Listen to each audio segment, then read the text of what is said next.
જીગર તે યાર ગુસ્સો તો બહુ આવ્યો તો તમારા પર. મન થયું કે હમણાં ને હમણાં બધું જ દાદાજીને કહી દઉં, પણ આમના લીધે માંડી વાળી. મને થયું કે અરે સ્વીટુએ તમને માફ કરી દીધા છે તો પછી પણ એટલું યાદ રાખજો રણજીત કુમાર, સ્વીટુએ તમને માફ કર્યા છે, મેં નહીં. આજ પછી ક્યારે બી આવી આડી અવળી હરકત કરી છે ને, મારા ફોનમાં તમારું કબૂલાતનામું રેકોર્ડ છે.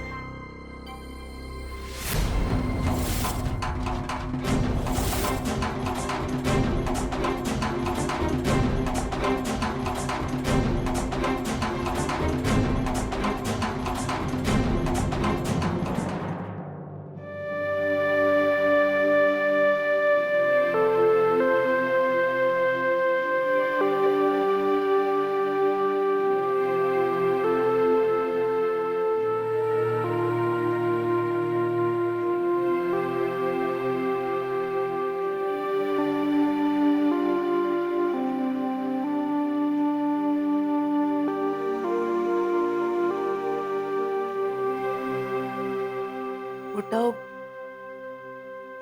એ જીવતા માણસની ખોટ પૂરી નથી પાડતા, પણ વધુ ખોટ પડવા પણ નથી.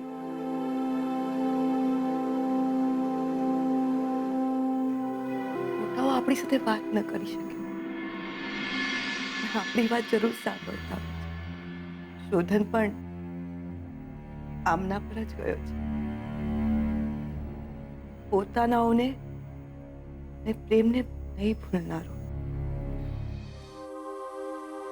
આમણે પણ બીજા કોઈનો વિચાર કર્યા વિના મારી સાથે લગ્ન કરી લીધું.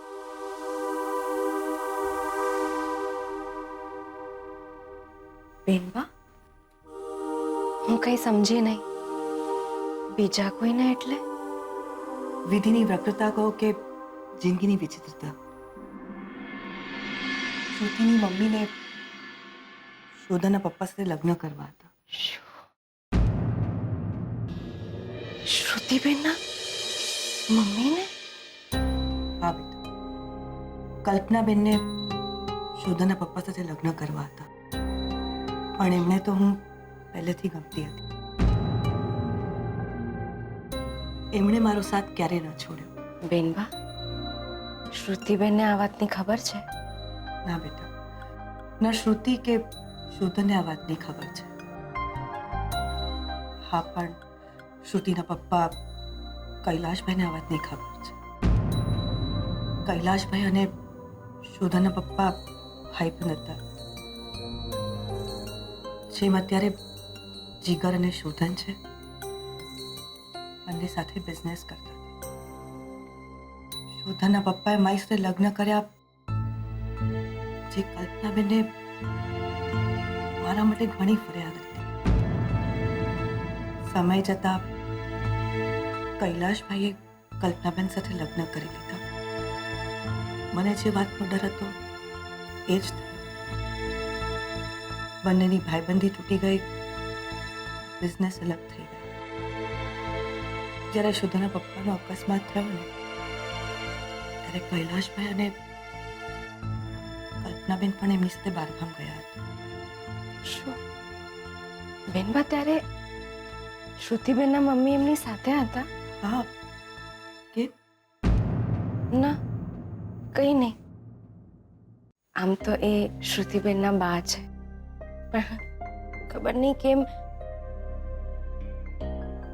મન ખાટું થઈ જાય છે એમને માટે.